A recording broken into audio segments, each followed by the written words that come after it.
regrettons pas d'avoir assisté à cette formation, de sortir des sentiers battus. Nous avons tous l'habitude de travailler avec des enfants normaux entre guillemets.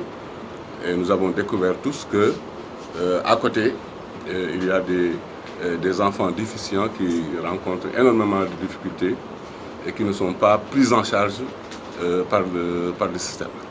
À ce titre, la formation a été bénéfique. Nous souhaiterions seulement qu'il y ait un suivi pour nous permettre donc d'affiner tout cela, d'être beaucoup plus performants pour pouvoir démultiplier cette formation, n'est-ce pas, donc auprès des collègues qui ont en charge directement ces enfants, différents établissements. Je vais faire l'école.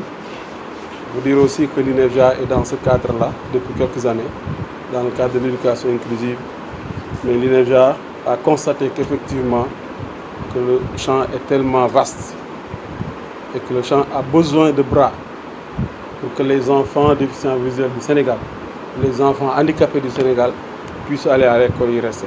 Le braille, pas facile à avaler. Et malgré tout, les gens ont fait le sacrifice et ont suivi. Et les premiers jours, monsieur l'inspecteur d'académie, les premiers jours, nous avons constaté qu'il y avait des experts en braille.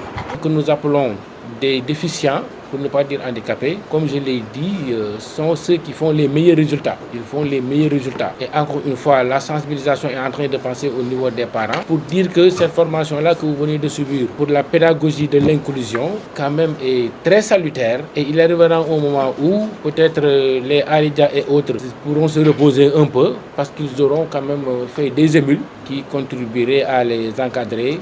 Je vous dis, il fut un temps où avoir un enfant déficient à Kolda, on pensait tous l'envoyer à Thiès. Vous voyez, c'est pourquoi d'ailleurs par le passé, les gens ont pensé faire de l'INEFJA un institut africain. Parce que même les Africains avaient certainement pensé envoyer leurs enfants au Sénégal. Donc c'est vous dire que ce maillage-là du territoire à travers les formés, les formateurs de CRPE, les inspecteurs aussi, il arrivera un moment où chacun dans son coin pourra être pris en charge, quel que soit le type de handicap que la nature vous aura doté.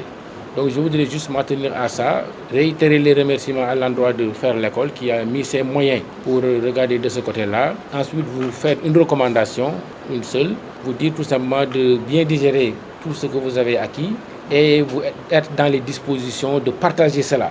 Parce que rien ne sert de l'acquérir et ensuite de le ranger comme ça. Et la meilleure façon de le faire, c'est de continuer à s'entraîner.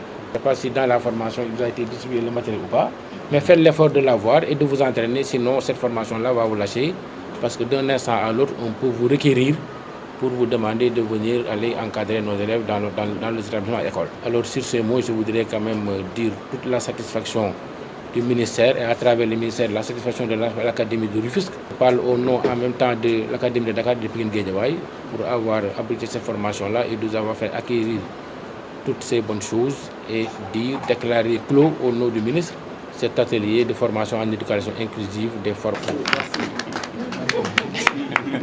Et comment on dit merci? C'est comme ça? Merci. On dit merci, c'est comme ça? Merci. D'accord. D'ailleurs, je vous aime tous.